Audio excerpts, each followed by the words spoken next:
So, reviewing trig, this beautiful shape of a right triangle in all of its glory. Uh, all right, so trig works when we have a right angle. Okay, so we have to have a right angle to do our trig ratios. Okay, so we're going to call one of these acute angles, we're going to call it theta. In geometry, we usually just called it x. Again, we're fancy now, so we'll use theta. So we have 6 trig functions that compare the side lengths. Okay, so if this is the angle that we're looking at, theta, remember we label the side across from it is the opposite side. The one touching it is called the adjacent side that connects the angle to the right angle. And then we have the longest side across from the right angle, which is always the hypotenuse.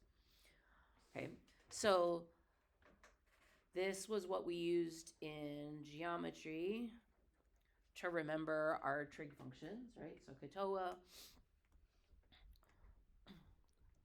So sine is O opposite over hypotenuse. So the side opposite of our angle divided by the hypotenuse. That's our sine function. Cosine, C for cosine. A is adjacent over hypotenuse.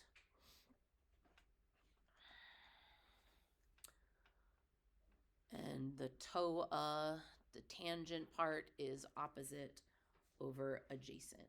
And again, in geometry, we talk a lot about using the tangent in real life problems because we can measure things across the ground. We can measure things horizontally, and then we can find vertically how tall things are, right? How tall is this building? How tall is this tree? How tall is this tower? Okay, I can measure along the ground. I can measure an angle of elevation up to the top of it, and then we can solve for that measure without having to physically measure that, right? Okay, so the other 3 functions are the reciprocals of these. So the reciprocal of the sine function is called the cosecant. So if we just take this sine function and we flip it upside down, the cosecant is going to be the hypotenuse over the opposite.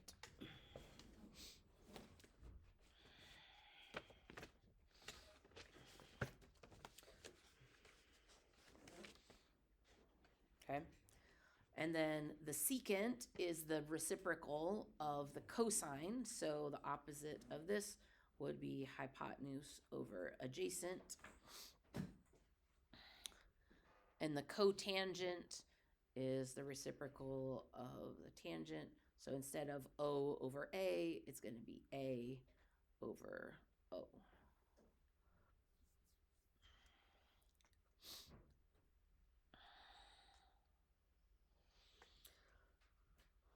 Okay, so obviously tangent and cotangent are pretty easy to understand that they go together, right?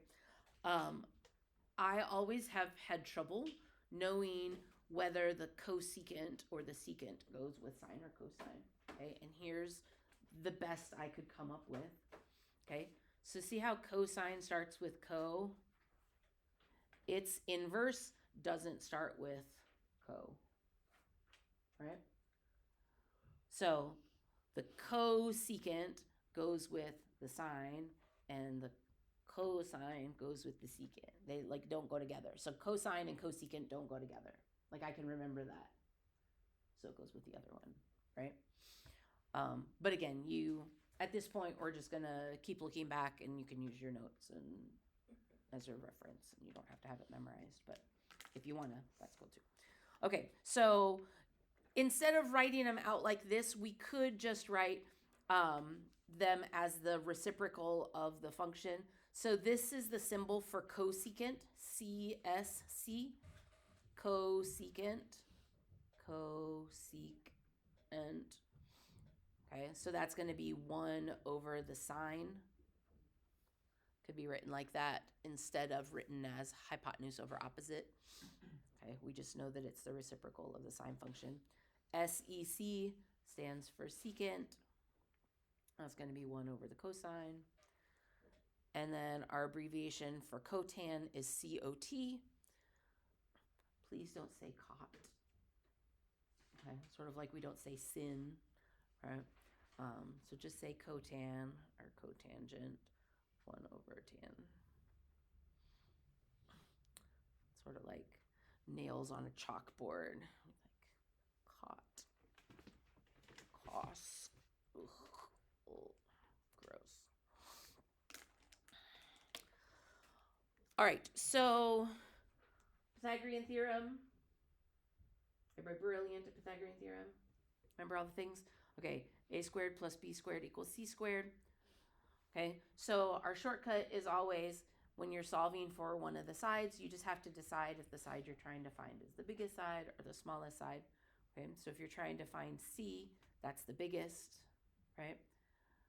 So you're going to square both of the other numbers that you have, and you're going to add them because you want c to be bigger than what you have. And then you'll take a square root of the whole thing when you're all done, right? If you're trying to solve for a or b, which is one of the smaller sides, you're going to start with c, which is your biggest side, and you're going to subtract whatever the other side is, and then you'll do a square root. Okay, so again, we're just looking, are we trying to find the biggest side or one of the smaller sides? Decide whether we add or subtract the numbers in. Okay, I always put the bigger number first, that way it doesn't matter whether we're adding or subtracting. Okay. All right, so number 1 is already done. 5 squared plus 12 squared equals 13 squared. They already give us all 3 sides. Okay, so the angle is right here. So let's label opposite, adjacent, hypotenuse in whatever order makes you happy. So O, A, H.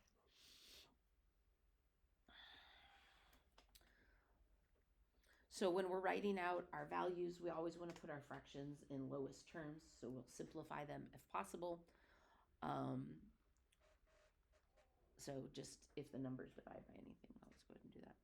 All right, so the sine is what ratio? Opposite over hypotenuse. So what's the opposite of theta? Somebody say 12. Great. Divided by the hypotenuse. The hypotenuse is going to be 13. Okay. And once you know that, then you know that the cosecant, which is the reciprocal of that, is just going to be that flipped over, right? So double check, make sure this is already simplified. If this isn't simplified, we want to go ahead and do that. 12 over 13, that doesn't divide by anything, so we can just leave it. And then this becomes 13 over 12, right? Just flip-flop.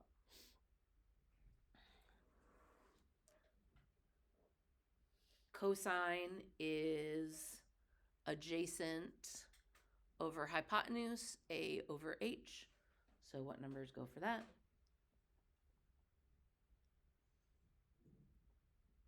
A, 5 over 13. You're very whispery today. 5 over 13. Does that reduce? No. So the secant is going to be the opposite of that, or the reciprocal of that. So that's going to be 3 over 5. And then the tangent is opposite over adjacent, opposite over adjacent, 12 over 5. And the cotangent is the inverse of that. Okay. Okay, so that's the easiest of all the problems. We don't have to reduce. They already gave us all the sides. So when we make it a little bit more complex, we could be dealing with radical answers where we have square roots left in our answers. Okay, and the rule is when you have a square root in your answer, you don't ever leave a square root in the denominator. Okay, so we always want to get that square root out of the denominator. And we're just using Pythagorean theorem for other stuff. Okay, so let's go ahead and do that. Let's look at the radical here with number 2. So theta is over here. So which side is going to be opposite? Use your words, people. 4. Thank you. That's O. Adjacent is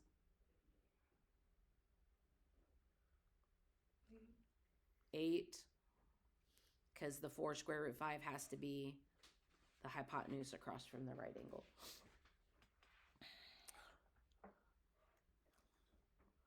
All right, so what's our ratio for sine?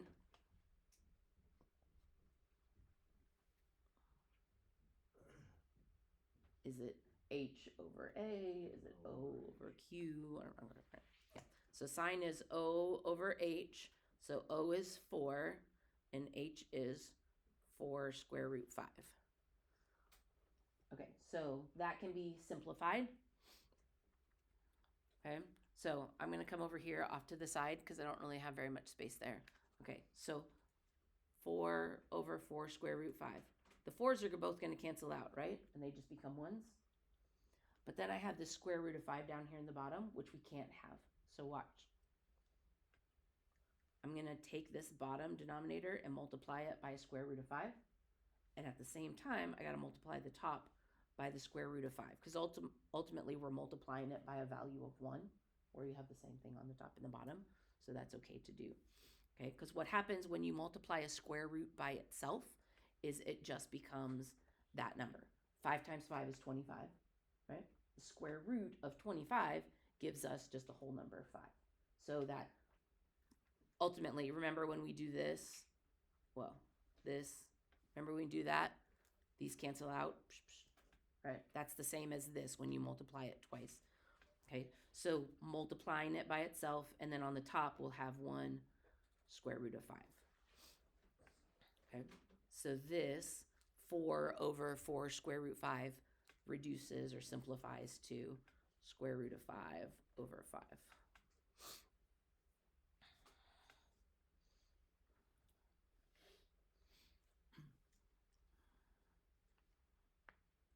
Okay, now when we flip that over, if I flip this answer over, I'm going to put that square root back down in the bottom, right?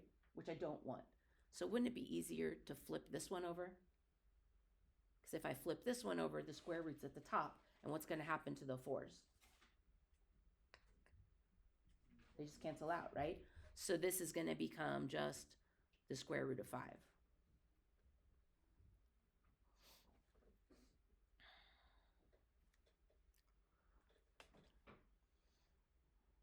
All right, what about the cosine? Cosine is a over h, 8 over 4 square root 5.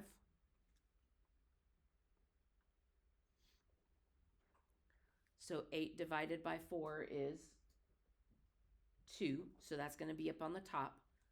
Can I have the square root down here?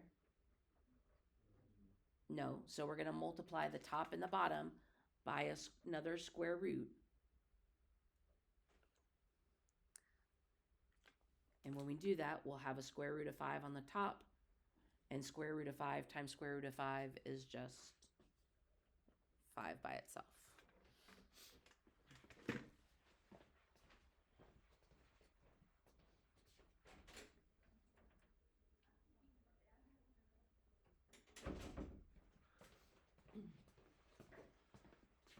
All right, so when we flip that over, what did we have over here? 2 over square root of 5? This was 2 over square root of 5. So when I flip it over, square root of 5 over 2.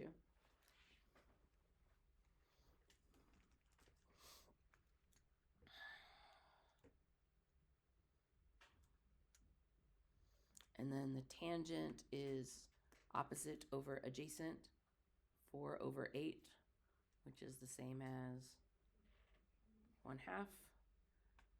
And when you flip that over, it becomes 2.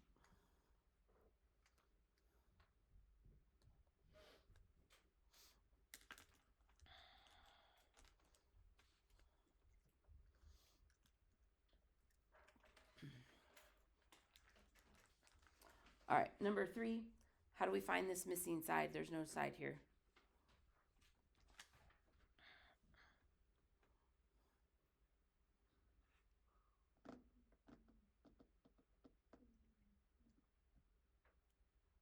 Now use your words.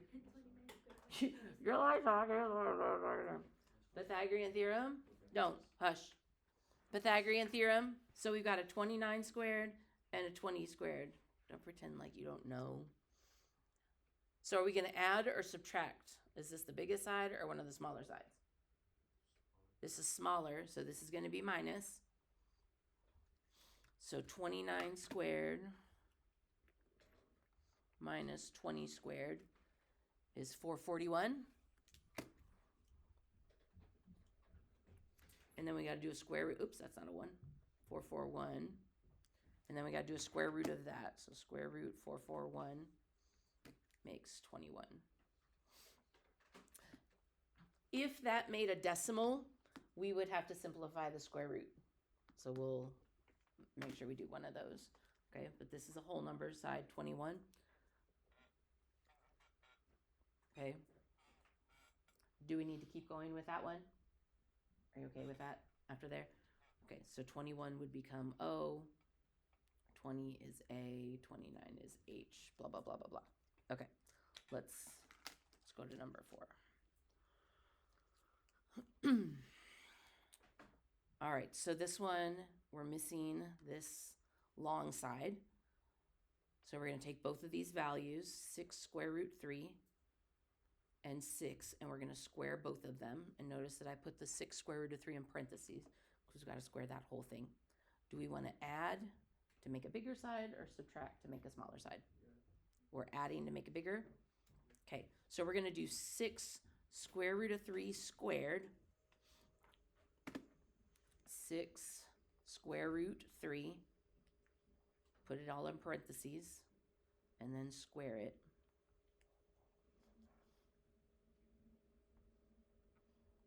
That makes 108. If you want to be fancy and do it in your head, 6 squared is 36, and the square root of 3 squared is just 3, right? Square root squared is just the number underneath times 6 squared, so 36 times 3 is the 108, okay? And then 6 squared is a 36, so it's 108 plus 36, 144. So when we take the square root of that, is that going to give us a whole number? Yep, 12. Label, label, label, all the things. Actually, let's do this one because it has square roots. Make sure that we're okay with the square roots in the denominator, stuff like that, or not having them in the denominator. Okay, so 6 square root 3 is going to be O, 6 is A, 12 is H.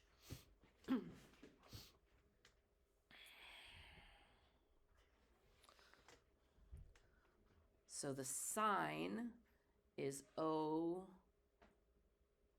over H.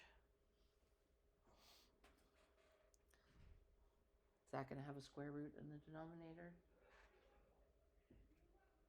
Nope, it's already in the top. So what's 6 divided by 12? Did you say 2? 1/2? So it's going to be square root of 3 over 2 for our final answer there. And then when we flip that, we get 2 over square root of 3, which we can't leave like that, right? So we can't have that square root of 3 on the bottom. So we'll multiply by a square root of 3 on the top and the bottom. And what will that give us? 2 square root 3. Those just go beside each other. And then square root 3 times square root 3 is just 3. Here, Jemiah.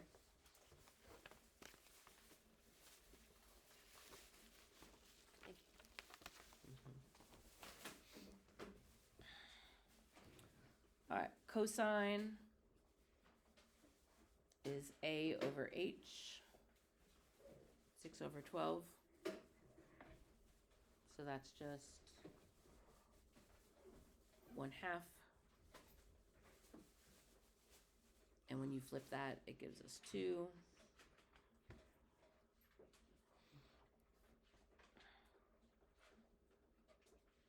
And then tangent O over A. 6 square root of 3 over 6. Simplify the numbers. That's just square root 3.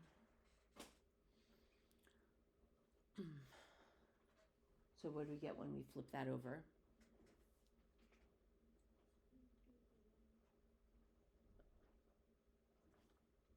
One over square root of 3? I know that's what you meant. Okay, can't have the square root down there, so we're going to multiply it by square root of 3 over square root of 3. So what's that make on the top then? 1 times square root 3.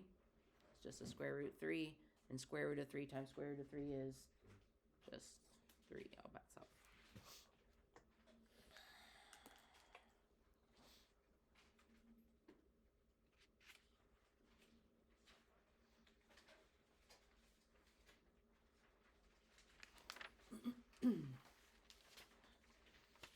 All right.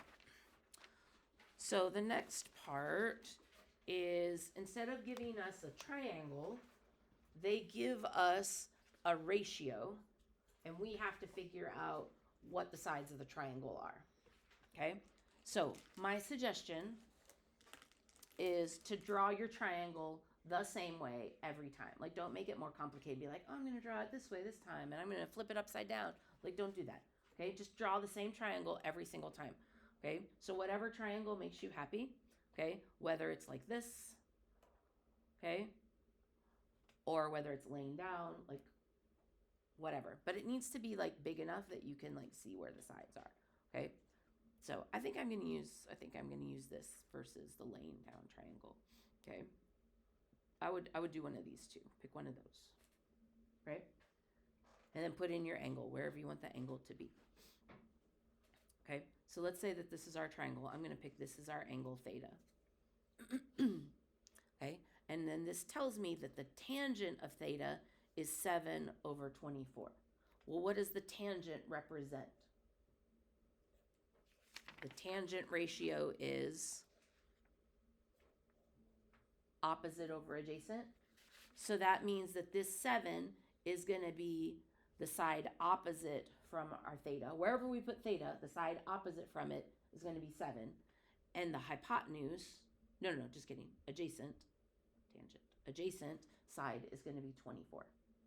Okay, so if this is my triangle, opposite from theta is going to be over here. That's going to be 7. And the adjacent down here is going to be 24. Right? If this is my triangle and I put theta here, then opposite from that is going to be 7, and adjacent is going to be 24. And we're missing the hypotenuse, right? So we got to figure that out. So we're going to do Pythagorean theorem, 24 squared and 7 squared. If we're trying to find the hypotenuse, that obviously is the biggest side. So we're going to add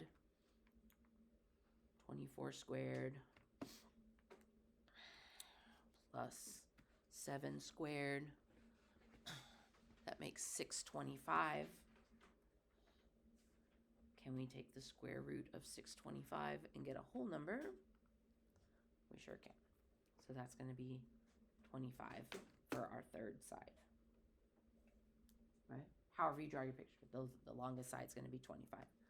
Okay, and now that you have that, you have opposite, adjacent, hypotenuse. You can fill in all your ratios, right?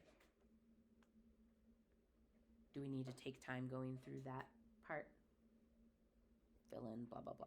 Okay, these are all whole numbers, so you're not going to have to worry. None of these divide by anything, right? So we're not going to have to worry about simplifying anything. It'll all be great. Okay, so let's look at number 6. SCS. What's that stand for? That's good grammar. Cosecant. So does the cosecant, does that one go with the cosine or the sine? Did you say cosine? Yeah, sine, because this already has co in it, so it doesn't go with cosine. Okay, this is the inverse of the sine. And sine is which ratio? SOHCAHTOA. Sine is so, S-O-H. OH. So the opposite of O over H is H over O. Or you can just look back, right? You could do that too. Okay, so 37 is going to be our hypotenuse, and 12 is going to be our side opposite. So we're going to draw a little triangle. Bloop, bloop, bloop. Don't draw it too little, but you can't see the sides. Put in theta. Whatever triangle makes you happy. I would do it the same way every time. Okay, so the hypotenuse is going to be 37, and the opposite side is going to be 12.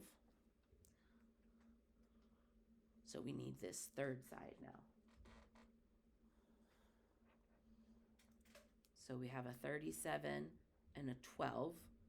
Do we want to add to make this side bigger than the 37, or do we want to subtract and make it smaller? This is smaller. 37 squared, take away 12 squared is 1225. Is that a perfect square? Ooh, sure is.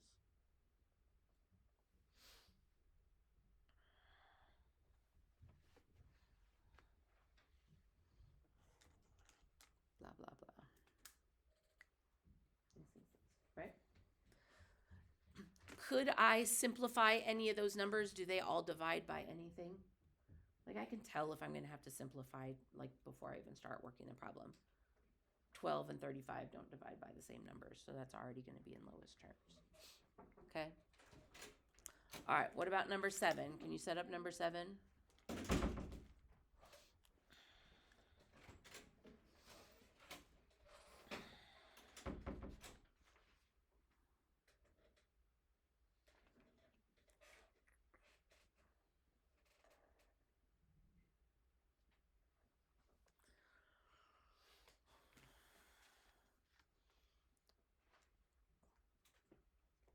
So cosine is AH.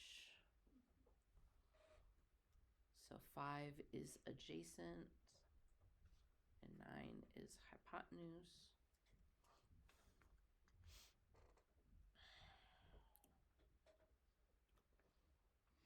Now we got to find the opposite.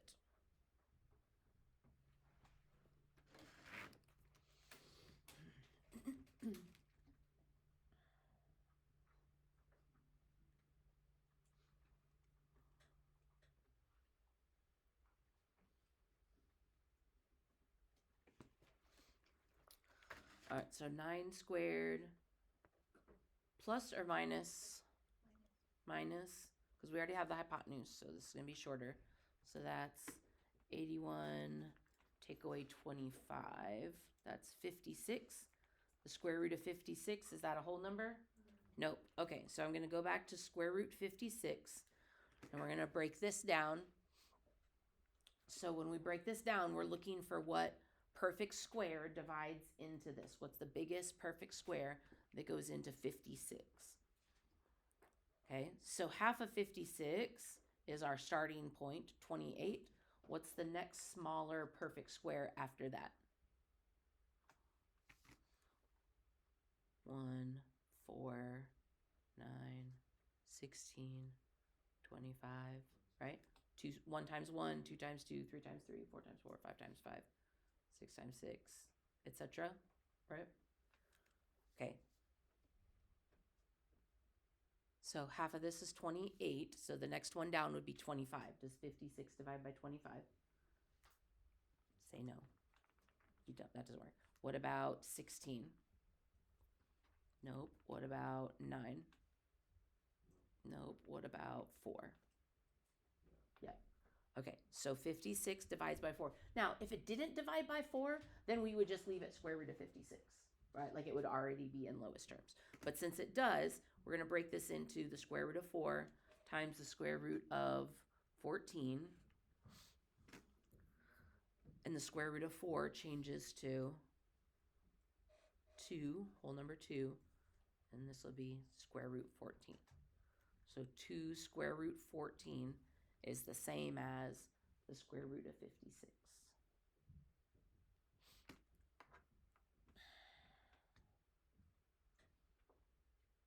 And then we do the things. Yeah?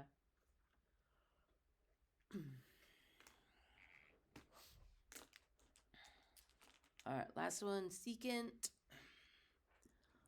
Okay, so this one's a little different because that's just a whole number. What's the ratio for secant? Secant is H over A. H over A. But that's only a whole number, so what do I have to add to it? Put it over 1 so that it's a fraction. So H is 4, A is 1. H is 4, adjacent is 1.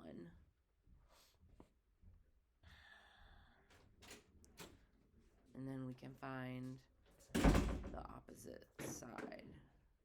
All right, so 4 squared, 1 squared. It's going to be plus or minus. We already have the hypotenuse. So 16 take away 1. I probably don't need to type that in my calculator. So it's just going to be 15. And then we got to do the square root of that.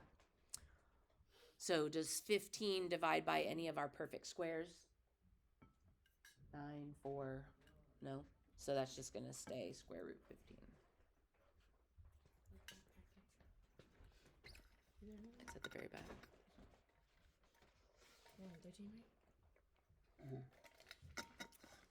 Should already have one. Yeah, I left my packet on there. I didn't bring it up right now because we have a track. Okay. All right, so let's go ahead and do one of these since we had a couple people come in late. Let's go ahead and let's do 7. Let's fill in our answers here for 7 all the way. All right, so this is our angle, so this is going to be opposite, hypotenuse, adjacent. Okay.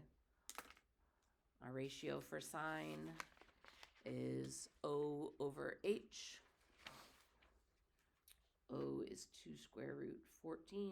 H is 9. Okay, and then once we put it into that form, we check for 2 things. Is there a square root in the denominator? If so, we got to get rid of it. Or can the whole numbers be simplified? Can I simplify 2 divided by 9? No, the square root's on the top, so that's okay. That's my final answer. Okay, when I go to do the cosecant, we're just going to flip that whole thing over, and it becomes 9 over 2 square root 14. Okay, the problem here is we can't have the square root of 14 down there, so we're going to just take whatever that number is, and we multiply top and bottom by that exact same thing. That's a 9. So we'll get 9 square root 14. And then what's square root of 14 times square root of 14? Just 14. And 14 times 2 is 28. And then I guess we should double check again to make sure that that doesn't divide, but it's probably not likely. All right.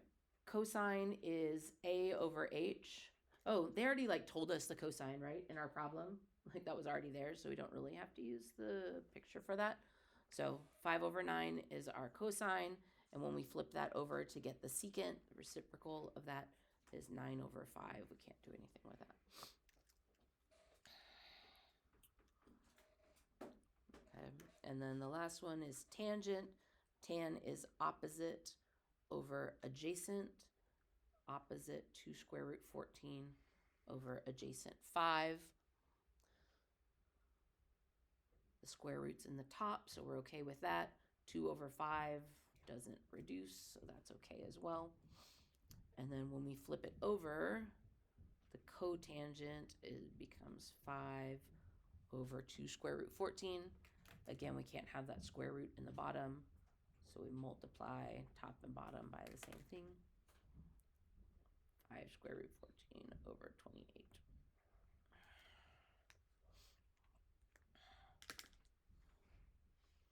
Okay, and we're not going to worry about this.